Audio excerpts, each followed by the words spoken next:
Okay, never mind. This is my full dissertation of the song Pour Your Heart Out by Ramona's Tea Party. We're gonna start with the lyrics because nobody asked. It is the title track. It is about sharing what you're really feeling, someone who finds it hard to do so unless being pressured by time running out. And so the first verse is, when the last train is going and the bar is finally closed, all of a sudden you want to stick around. When the snow has fallen and security has gone home, you muster up your courage and pour your heart out. So, we're at a train station, which is already a beautiful metaphor. It is where journeys begin, journeys end, where you hop onto, where journeys change. It's such a wonderful metaphor for our character to go through a change. When the last train is going, we already know that this person has been out late. We know what time it is. We know the lighting. Maybe you've been out at a bar with some friends. For me personally, as the writer of the song, that will mostly be connected to playing shows at bars and pubs and venues. The end of a work night, essentially. And a lot of people do work in the service industry. Maybe you're done at work, or maybe you've been out with friends. Could apply to both. When the snow has fallen, snow has already covered the land. We've already done all the things you wanted to do. Security has gone home. Especially for me, the musician lifestyle, it's not unusual to go home when security goes home, when the show is over, you're packing up, it's late, right? It's late, it's time to go home. Muster up your courage and pour your heart out, which is just the essence of the song, right? And it's a hook, pour your heart out. And the first verse here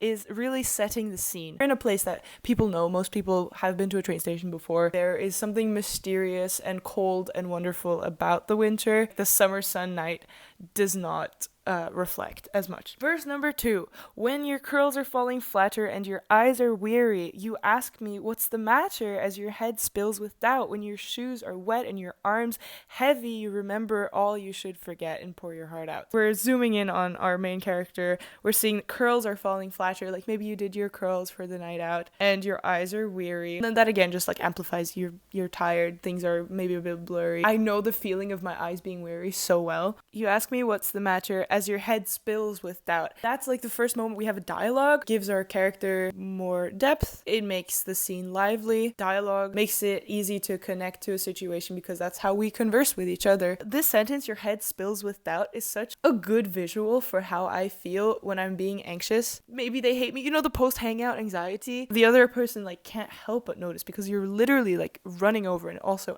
ties into this whole pour your heart out. It's a liquid thing. When your shoes are wet, I think this is a direct image picked from a Bob Dylan song that tells you that we're looking down at our feet. And your arms heavy, same as the eyes weary. You remember all you should forget. Again, with the anxiousness, there's probably stuff that you should move on from, and pour your heart out, which is the hook. Then comes our first chorus, and there's no time like no time to say what's on my mind, and there's no place like your place to stay the night. So wanting to be with a friend, feeling safe with your friend, and also again this idea that it's already too late, we need to go home. You don't have to bring this up now, but you kind of do. And then the final and the third verse. So now we've been very close. The perspective has been zoomed in on our characters and we're looking down and it's all in a setting. Now we're sort of lifting our gaze up. We're looking at the sky in this verse. We're looking at the universe. It's giving us this bigger feeling. It makes you feel much bigger than you are, and sometimes things are beyond you, and these feelings are so vast that they can't be compressed into the here and now and my shoes and my hair. When the last train is going, again, tying it back to the first verse, and the streetlights look like stars. If you have ever been out late and you squint really hard at the streetlights, they start sort of dispersing and they look like stars. And your thoughts, like rockets, are all but homeward bound. Who saw Project Hail Mary? This was written before that, but your thoughts are like rockets. They're shooting into the sky and the universe far away, but you should go home, but you're overthinking this, right? When everyone is dreaming and you don't know who you are, everyone else is asleep, but you're here just wondering, what's going on, and you don't know who you are, adds a level of desperation at this point. It's not just sort of you're overthinking and you're tired, you're actually questioning your existence here. I will keep my arms wide open. You can pour your heart out. And that is sort of the sticking landing, because when I was writing this song, I wrote it as something I would want someone else to tell me. If that makes sense. I wanted someone else to say, when all of this is going on and I see you, I see that it's going on, I will keep my arms open. You can pour your heart out to me. I'll be here for you. I'm the person who has the rocket thoughts and stuff normally, but I also want to be the person who can be there for that person or for you, the listener. Chorus, and there's no time, like no time to say what's on my mind, same as before. And there's no place like outer space to stay the night. Again, like moving it from we're here, but we're also here in outer space. It's much bigger than what we are. And pour your heart out. And then it erupts. The song erupts from this finger-picking, folky lullaby into full-on rock and roll, folk rock, full band explosion, which is a very big contrast and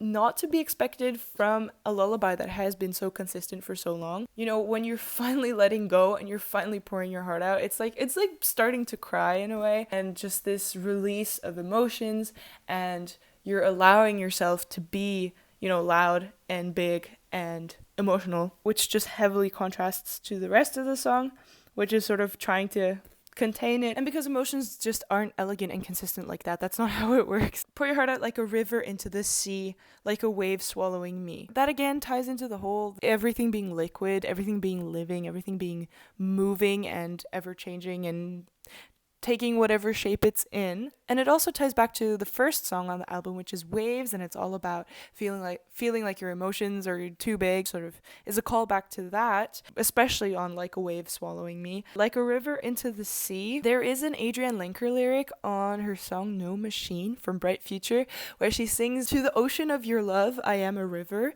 and I think that is so beautiful. It makes me cry every time. It's not just a reference to another amazing songwriter that I love. It is the idea that you're adding to the love of someone. Sharing what is really on your mind is not a burden, which I think many of us do think and feel, and I certainly feel that way, that it might be a burden, but really it is just strengthening your connection, and it builds togetherness, and it builds love. Like a river into the sea, we're adding to a greater, community and togetherness. And it's natural, and it's not something that is a burden or something to be ashamed of, etc. And then finally, pour your heart out like afternoon tea. For a friend who listens patiently, pour your heart out. This brings the whole universe, we're out in space, back into a domestic setting that we are familiar with. It's back to the kitchen table or the living room where we are having afternoon tea, something very tangible. And then it's afternoon tea, it's probably the day after. We're trying to bring this person back onto the ground. And to me, I wish pouring my heart out was an everyday practice. And because our band is called Ramona's Tea Party, it has become increasingly important for me recently to figure out why we're making music and why we're having the band. And it has just become so clear that I want to have this band as a safe haven for these emotions, for everyone to have a seat at the table, for those who feel like misfits or those who feel too big and loud and bright, and for a friend who listens patiently, because that's all I want. And that is so important, and I think that is really hard to come across sometimes. And again, that's why I want this album and this band to be a temple for that, really. But it's casual, it's just afternoon tea. And then again, pour your heart out. And so that is my full dissertation on the song for Pour Your Heart Out. And yeah, I mean, if you like this, I could do a dissertation on all of the songs. But yeah, that's this for now. Okay, thank you so much for listening. Bye!